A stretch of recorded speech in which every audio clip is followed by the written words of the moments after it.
신명기 33장 29절에 보면 이스라엘이여 너는 행복한 사람이로다 그런 말이 있습니다. 이스라엘이여 너는 행복한 사람이로다.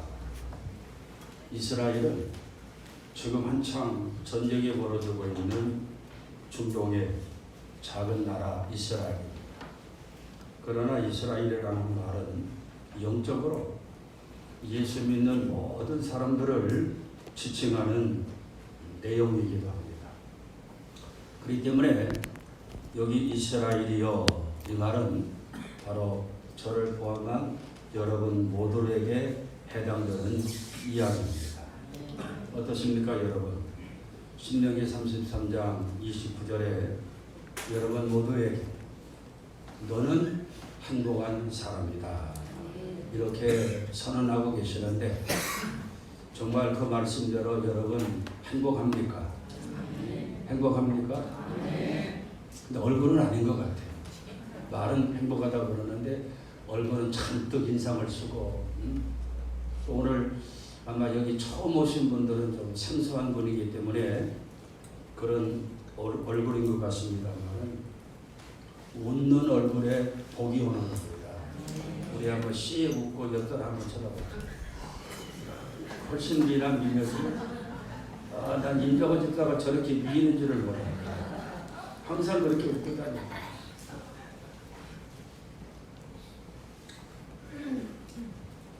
우리 교회는 은연교회라는 이 명칭 앞에 행복한 사람, 행복한 교회라는 말이 꼭 따라다닙니다.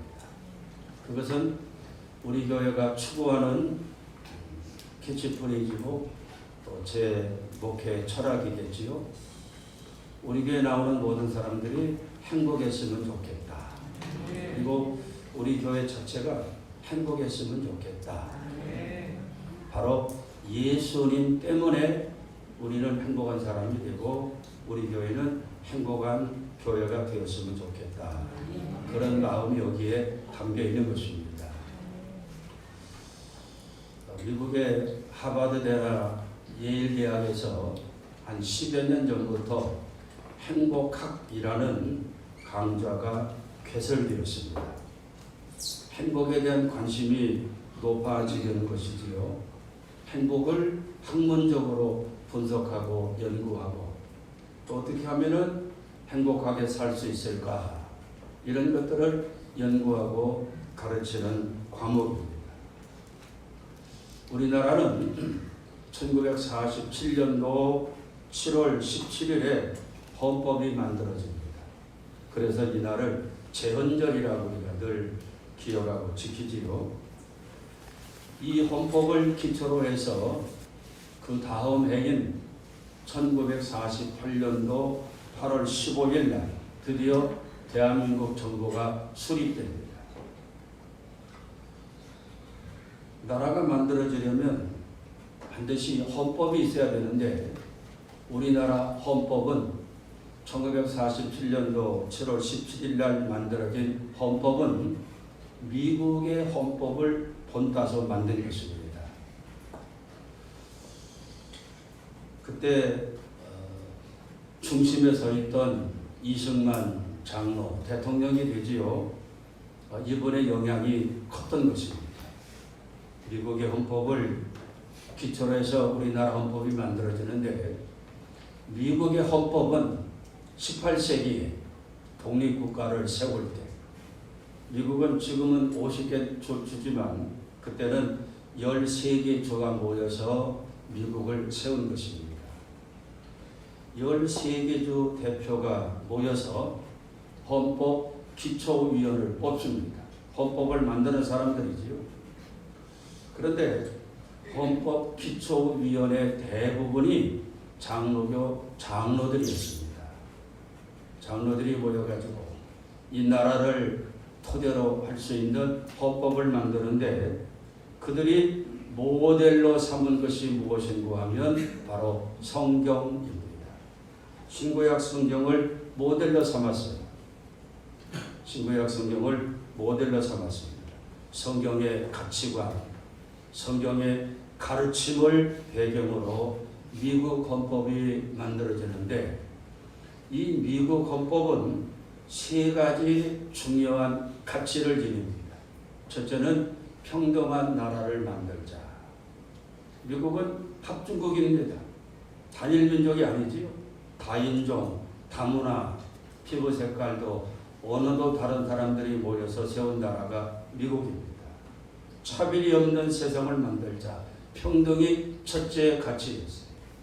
두 번째는 자유롭게 사는 나라를 만들자. 성경에 보면 진리가 너희를 자유케 하리라. 우리가 세우는 미국은 자유로운 나라가 되게 하자. 자유롭게 살면서 열심히 일을 하고 열매도 거두고 하나님의 도우심을 받는 나라를 세우자. 세 번째 가치는 행복입니다. 행복한 세상을 만들자. 열심히 살면서 하나님의 도움도 받고 땀의 대가로 얻어지는 그 열매로 행복하게 살자. 이 평등, 자유, 행복이 미국의 헌법의 기초였고 이 헌법을 우리 대한민국도 받아들여서 지금까지 그 기초 위에 우리 대한민국이 서가는 것입니다.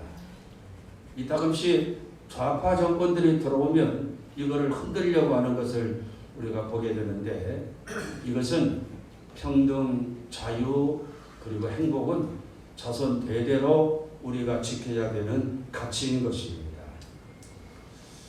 우리나라 헌법 10조에 보면 행복 추구권이 있습니다. 10조에 그런 내용이 나오죠.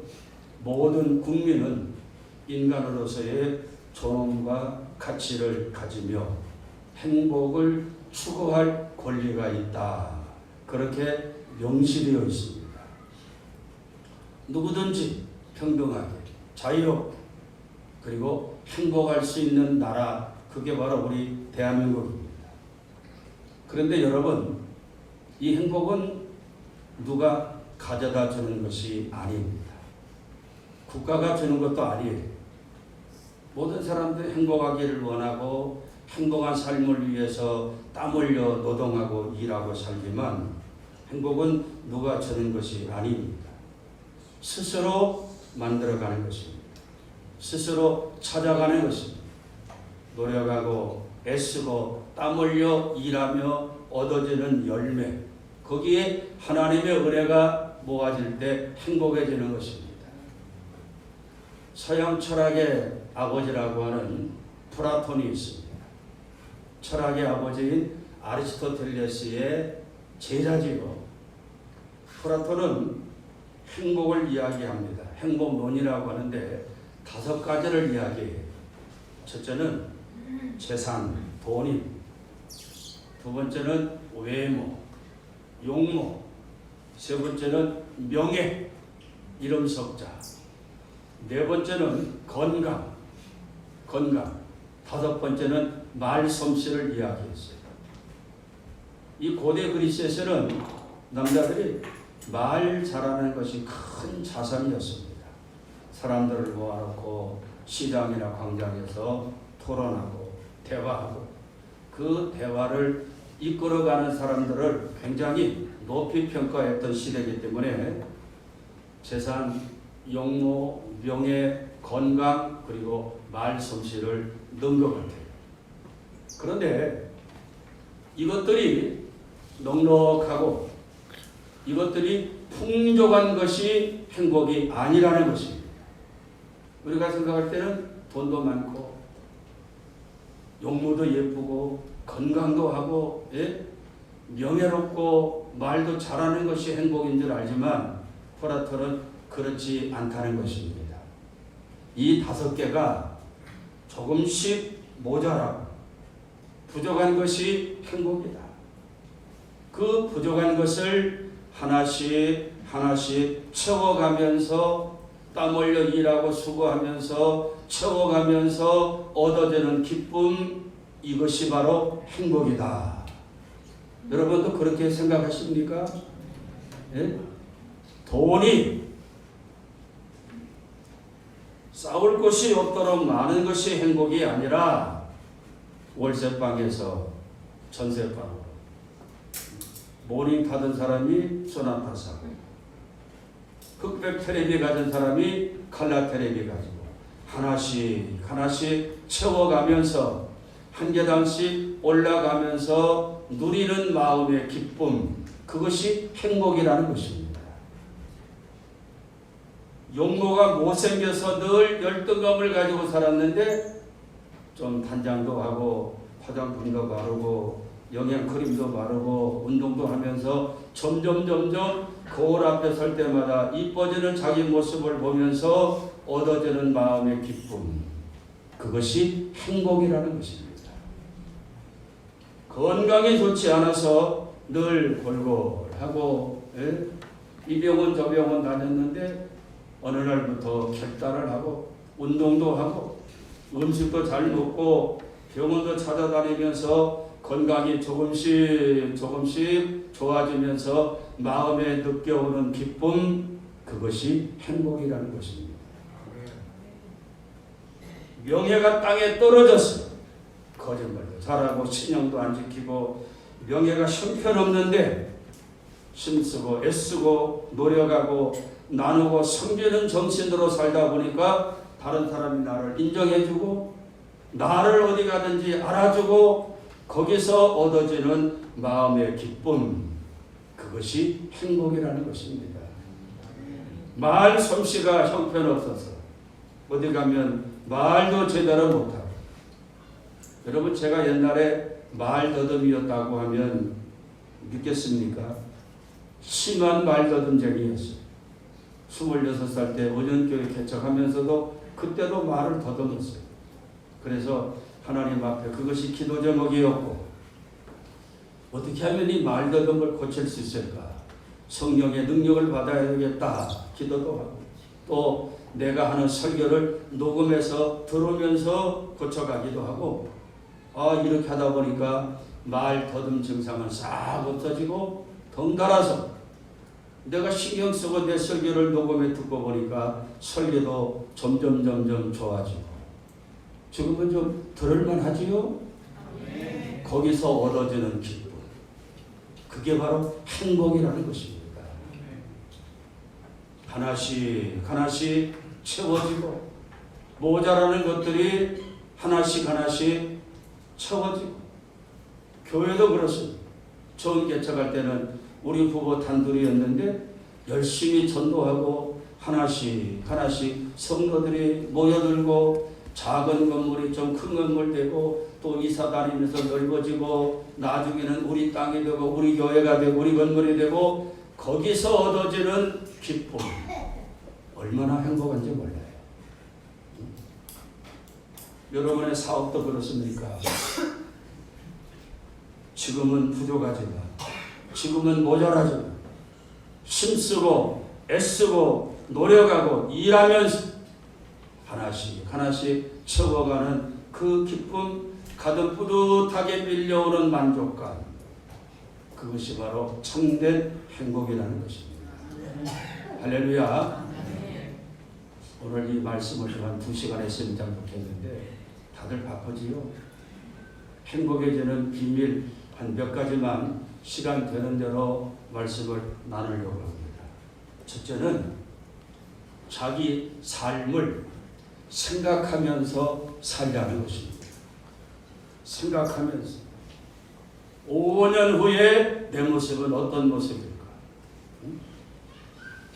10년 후에 내 인생은 어떤 모습으로 전개될까? 특히 사역자들에게는 더 그렇습니다. 우리 교회가 5년 후에는 어떤 모습으로 변할까? 생각하면서 살자는 거예요. 나는 지금 바른 길을 가고 있는 거야. 생각 없이 하루 먹고 하루 쉬고 무의도식하고 배짱 인생처럼 살면 행복이 있을 수가 없어요. 생각하면서 자기 삶에 대한 수고와 애씀이 뒤따라야 행복해진다는 것입니다. 그렇지 않습니까, 여러분? 생각하면서 살아야 돼요. 일주일 후에, 5년 후에, 10년 후에 내 인생은 어떤 모습일까? 예? 모자라고 부족하다고 나를 왜 이렇게 낳아줬냐고 부모 탓하고 남편 탓하고 아내 탓하고 세상 탓하면 행복할 수가 없는 것입니다. 5년 후, 10년 후, 20년 후 내 미래의 모습을 생각해가면서 부족한 것을 붙들고 하나님 앞에 기도하며 그것을 얻어가기 위해서 수고하고 애쓰면서 살아가는 것입니다. 한 70 정도 나이 드는 분들은 다 그런 인생을 살았습니다. 쉬는 초에 단칸방이었어요. 그저 밥상 하나 숟가락 몇 개, 그런 몇 개 덮고 잘 이불 있으면 신혼살림 시작했습니다. 아이가 나오면은 살림살이 조금 더 들어오고 방 한 칸 더 가고 조금 더 열심히 벌어가지고 월세가 전세거리가 되고 내 집이 되고 조금씩 넓혀갑니다. 그러는 사이에 아이들이 커가요. 그 아이들을 뒷바라지하고 인생의 즐거움이 거기 있었습니다. 그것이 바로 인생의 행복이었습니다. 70 정도 되는 분들은 다 그렇게 인생을 살아왔습니다. 지금은 세상이 달라져도 너무나 달라졌습니다. 다 그런 건 아니지만 요즘 젊은이들은 과정을 거치지 않고 결과만 잡으려고 해요. 과정이 있어야 좋은 결과가 있는 것인데 과정을 거치지 않고 결과만 얻으려고 합니다. 요즘에 뉴스거리 되는 거 누굽니까? 청조? 우리 교회 전씨들은 참 믿음도 좋고 인품도 좋은데 그 전씨는 왜 그런지 모르겠어요. 나이 겨우 26입니다. 우리 27살 서인여보다 한 살 더 적거든요. 그런 애승이가 일확천금의 눈을 뜨고 사기를 치고 이게 남자인지 여자인지 수억짜리 자동차를 뭐 선물한다나 과정을 거치지 않고 땀 흘리고 노력하고 노동하고 하나씩 얻어지는 그 기쁨을 잊어버리고 점프하려고 하다 보니까 결국 풍선이 부풀 오르다가 빵 터진 거 아닙니까? 우리 교회 청년들 중에는 그런 청년들이 없어요. 참 내가 그래서 감사하지. 사랑하는 여러분, 하루하루 열심히 사십시다. 백장 인생 이러지 말고 생각하면서 3년 후에 5년 후에 나는 어떤 모습일까? 10년 후에 나는 어떤 모습일까? 우리 교회는 어떤 모습일까? 하늘도 스스로 돕는 자를 돕는다 그러잖아요. 하나님도 자기 스스로 애쓰면서 밝은 미래를 위해서 나가는 자들을 돕는다는 것입니다.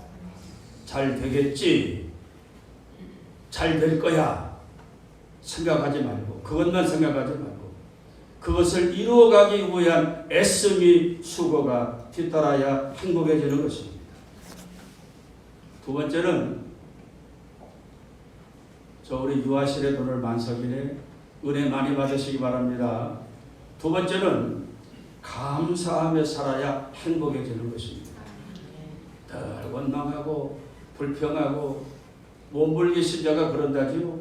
원망, 불자, 불평, 교만.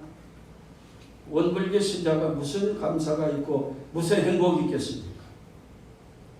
12월 달이 교회적으로는 감사의 달입니다. 왜 그렇습니까? 대자연이 감사의 연출입니다. 얼마나 아름답습니까? 단풍이 아름답지요. 풍성하지요. 금년 가을은 태풍도 없어가지고 대풍년입니다. 땅과 하늘이 온통 하나님이 베푸신 축복의 모습이 연출되어 있습니다. 우리 대한민국을 바라보면 얼마나 감사한지 모릅니다. 저는 참 외국을 여러 나라 다녀왔는데 대한민국처럼 그렇게 살기 좋은 세상은 없습니다. 우리 대한민국 사람들이 모르는 것이 몇 가지가 있다고 해요. 첫째는 우리가 얼마나 잘 살고 있는지 그거를 모르는 거예요. 요즘도 경기가 안 좋다고 이야기하고 뭐 죽겠다고 이야기하는데 제가 엊그제 이발소 갔더니 이발사가 대뜸 그러는 거예요. 정치를 어떻게 하는지 다들 죽겠다 그러고 경기가 어렵다 그러는데 내가 그랬습니다. 경기가 어렵다는 말은 어제 오늘 일이 아니라 5년 전에도 어렵다 그랬고 10년 전에도 어렵다 그랬고 코로나 때도 어렵다 그랬고 20년 전에도 어렵다 그랬고 대한민국 사람들은 항상 불평 속에 살고 있습니다. 우리가 얼마나 잘 사는 나라인데요. 그랬더니 아무 소리 안 더라고. 아마 속으로 그랬을 거야. 이 골수 우파가 여기 있나 보다. 그랬을지 모르겠어요. 또 한 가지는 북한 주민들이 한국에 오면 놀라는 것이 5가지가 있대요. 이번에도 그 뭡니까 목선 타고 귀순한 가정 우리가 뉴스 잠깐 봤는데 배가 그게 뭡니까 그게 나무로 만든 배.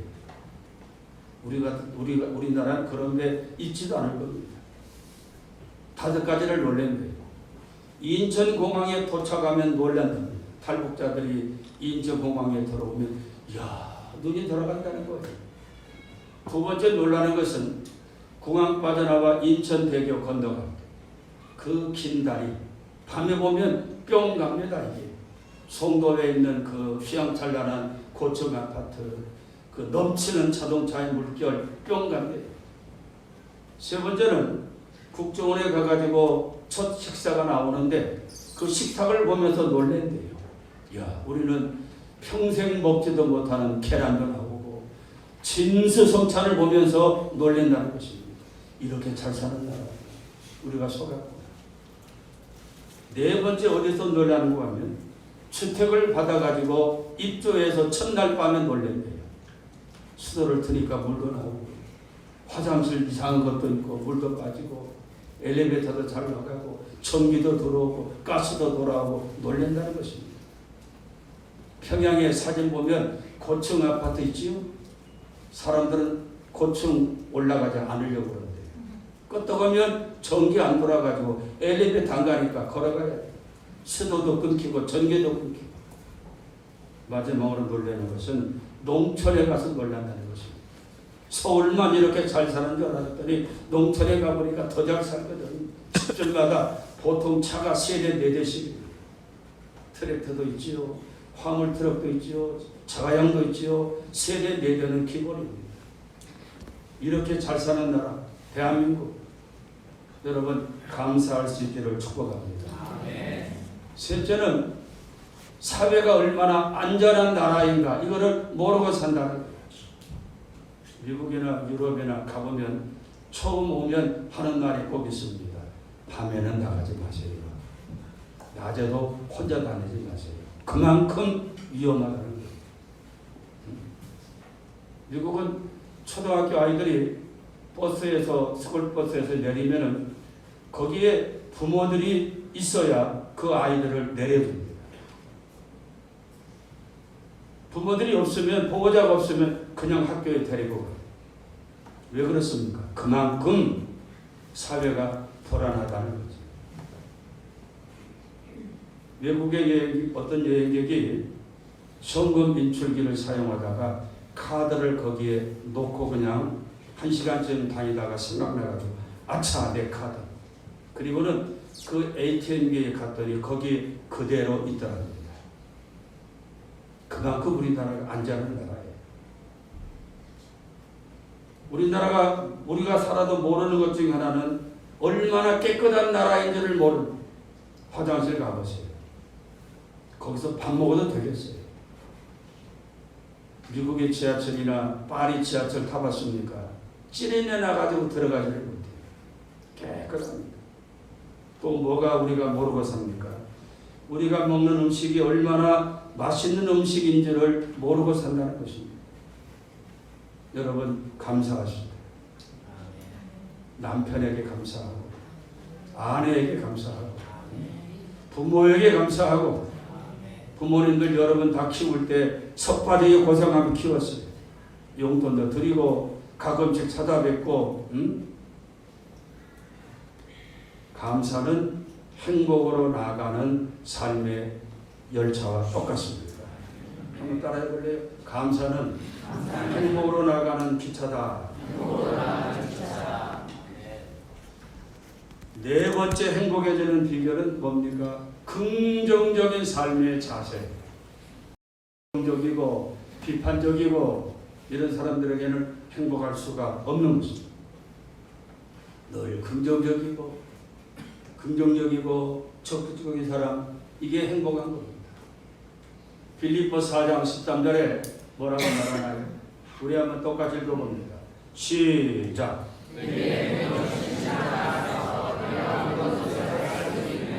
할렐루야. 캔도 정신. I can do. 나는 할 수 있다. 요즘 젊은이들이 포기하며 산다 그러지. 개척자적인 정신, 캔도 정신이 필요합니다. 바울은 2000년 전에 그렇게 이야기합니다. 나는 할 수 있습니다. 내게 능력 주시는 하나님 안에서 모든 것을 할 수 있습니다. 이게 바울의 정신이었어요. 바울은 이 정신으로 복음의 세계화를 이루었습니다. 세상이 아무리 어렵고 힘들어도 주님이 함께 하시면 되는 것입니다. 그래서 우리가 기도드리고 예배드리고 교회 나온 것 아닙니까? 우리가 예수 믿어야 되고 교회 가야 된다고 하는 이유는 바로 여기에 있는 거예요. 할 수 있도록 도와주시는 하나님. 내 인생의 수고, 노력, 땀 플러스 하나님의 은혜. 이게 있기 때문에 예수 믿는 사람들은 더 풍성할 수 있고 행복할 수 있습니다. 할렐루야.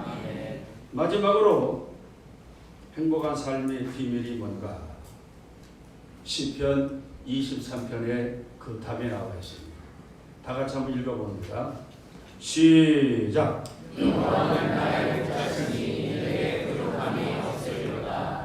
행복이 뭡니까, 여러분? 행복은 부족한 것이 없는 것이 행복이에요. 예를 들어서 수십억짜리 좋은 집에 살고 있으면서도 더 있으면 좋겠다. 이 양이 안 차. 수억짜리 벤틀러를 차고 다녀도 아유 이거 똥차야. 양이 안 차. 그러면 그 사람은 행복할 수가 없습니다. 목마른 열차와 같아요. 그런데 사골세방에 살아도 하나님 감사합니다. 제가 조금만 더 노력하겠습니다. 네? 만족하고 부족함이 없다고 고백할 때 거기에 행복이 있는 것입니다. 겨우겨우 지하철이나 탈까 말까 이런 시세지만 수억짜리 자동차를 굴러두고 수십억짜리 아파트에 사는 사람들, 인기 절정의 유명인들, 연기자들, 왜 그들이 자살을 합니까? 왜 마약을 합니까? 마음이 허전하니까 그러는 거예요. 채워지지 않으니까. 다른 사람들 보기에는 야 나도 저렇게 살았으면 좋겠다. 이런 선망의 대상이지만 마음이 허하니까 마약을 하고 알코올 중독을 하고 도박을 하고. 미국 LA 옆 동네가 비버리 홀스입니다. 그 지역은 굉장히 부자촌이에요. 수십억짜리 저택이 줄비합니다. 거기에 드나드는 자동차는 뭐 수억짜리 자동차입니다. 거기에 누가 살고 있는 줄 아십니까? 허리우드 스타들이 거기 살아요. 유명 배우들, 유명 연기자들, 가수들. 요즘에는 스포츠 스타들이 거기 많이 살아요. 언제가 미국 가서 그 동네 지나가니까 축구선수 베컴이 꼭 왔다 갔다 하더라고요. 그런 동네입니다. 그런데 이 동네가 마약 중독으로 가장 많은 사람들이 죽는 동네입니다. 그 돈도 많고 명예도 있고 이름도 올라간 그 사람들이 마음이 허전하니까 밤거리를 배회하고 도박에 빠지고 술집을 기웃거리고 마약을 하고 어떤 사람은 3박 4일 오락실에서 오락하다가 주인애가 흔들어 보니까 죽어있거든요. 그 인기 많고 돈 많은 사람들이 마약을 하고 마음이 비니까, 영혼이 텅 비니까 마약을 하고 뜨거운 욕조에 몸을 담그고 있다가 죽는 거예요. 한 40-50년 전에 유럽신문에 일면에 대서특필로 나온 기사가 있습니다. 해밍웨이가 죽다. 해밍웨이가 누굽니까? 뭐가 생각나요? 노인과 바다. 유명한 소설가였습니다.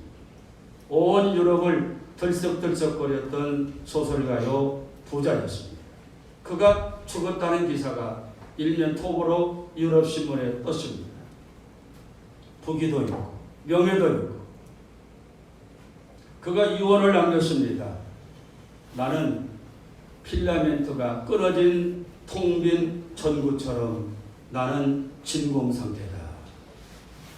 이해하시겠습니까? 전구 따마가 필라멘트가 떨어지면 불이 안 들어가요. 자기가 그렇다는 것입니다. 텅 비었다는 것입니다. 돈으로 채울 수 없는 빈 가슴, 명예로도 채울 수 없는 텅 빈 가슴, 소설로도 채울 수 없는 텅 빈 가슴, 비어있는 영혼. 무엇이 나를 채울 수 있을까? 나의 모자람, 나의 빈 공간을 누가 무엇으로 채울 수 있을까? 그리고는 엽총을 꺼내가지고 자살했습니다. 사랑하는 여러분, 여러분은 가슴이 텅 비지 않았습니까? 와이프가 채워준다고요? 친구가 채워준다고요? 사랑하는 사람이 채워준다고요? 결국 인생은 혼자 가는 것입니다. 여러분의 외로운 영혼은, 여러분에게 다가오는 고독과 슬픔은 누가 무엇으로 채울 수 있습니까? 여기에 대한 해답을 가지고 사는 사람이 진정한 행복한 사람입니다. 늘 모자라고 허전하고 외롭고 쓸쓸하고 밤만 되면 길거리 매매하고 술집 기웃거리고 오락실 들락날락거리고 마약하고 내 가슴이 채워지지 않는 것입니다. 이 채울 수 있는 비밀이 뭐예요? 오늘 말씀이 대답을 하지 않습니까? 여호와는 나의 목자가 되시기 때문에 내게 부족함이 없다. 할렐루야. 23장 1절 말씀이 그거 아닙니까? 여호와는 나의 목자가 되기 때문에 나는 부족하지 않아. 내 가슴은 늘 채워져 있어. 나의 영혼도 풍성해. 나의 부족함을 채우는 비밀, 내 슬픈 가슴을, 외로운 가슴을 채우는 비밀, 낙엽이 똑똑 떨어지면 나도 모르게 슬픔의 눈물이 똑똑 흘러나오는 그 슬픔을 메꾸어주는 비밀, 죄악으로 물들어진 내 영혼을 채워줄 수 있는 비밀, 여호와 하나님. 그분이 나의 목자가 되어질 때 나는 채원받는, 모자람이 없는 아름다운 인생이 된다는 것입니다. 여호와. 교회 나온 지 얼마 안 되는 분들은 여호와가 뭐고 하나님이 뭐고 예수가 뭔가 혼동이 됩니다. 하나님은 이름을 가지고 계시는데 구약에 나오는 하나님의 이름은 한번 따라 해볼래요? 여호와. 이 말은 스스로 계시는 분이라는 것입니다. 우리는 이 땅에 다 부모들에 의해서 태어났지만, 모든 인간이 그렇지만 하나님은 처음부터 스스로 계시는 분입니다. 그게 바로 여호와라는 뜻이. 그 다음에 예수, 따라서 예수. 예수는 자기 백성을 죄에서 구원하는 자라는 뜻입니다. 스스로 계시는 그분이 나의 온갖 허물과 고통과 슬픔을, 죄를 구원해 주시는 하나님이라고 하는 것, 얼마나 감사합니까? 그러니 이 인생은 행복할 수밖에 없는 것입니다. 시간이 조금 지나가지만 아주 간단하게 여러분 2절 한번 읽어보시기 바랍니다. 2절 시작.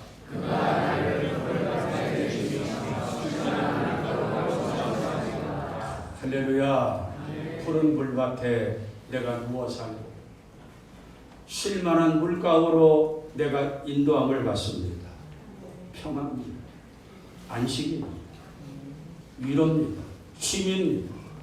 이 평화, 안식, 위로를 여러분 어디서 찾습니까? 세상은 잠깐이에요. 술 잠깐입니다.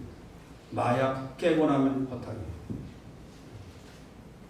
3절 읽어봅니다. 시작.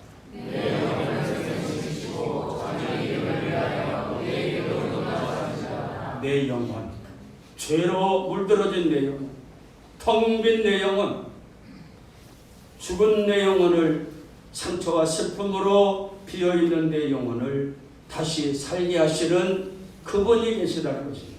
소생시키시고 자기 이름을 위하여 바른 길로 나를 이끌어 가십니다.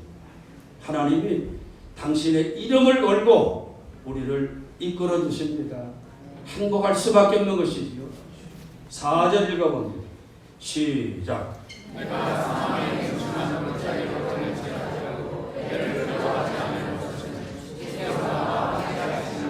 할렐루야. 우리가 살다 보면 실패도 있고 좌절도 있고 아픔도 있습니다. 사망의 음침한 골짜기를 헤매이는 그런 때가 있습니다. 관계도 끊어지고 재정도 바닥나고 돈도 없고 외톨이가 되어지고 사망의 음침한 골짜기에 내가 갇혀 있습니다. 그때 나를 건져주시는 분. 할렐루야. 그분이 계시는데 겁낼 게 뭐가 있어요? 그 다음에 마지막으로 5절 읽어봅니다. 시작.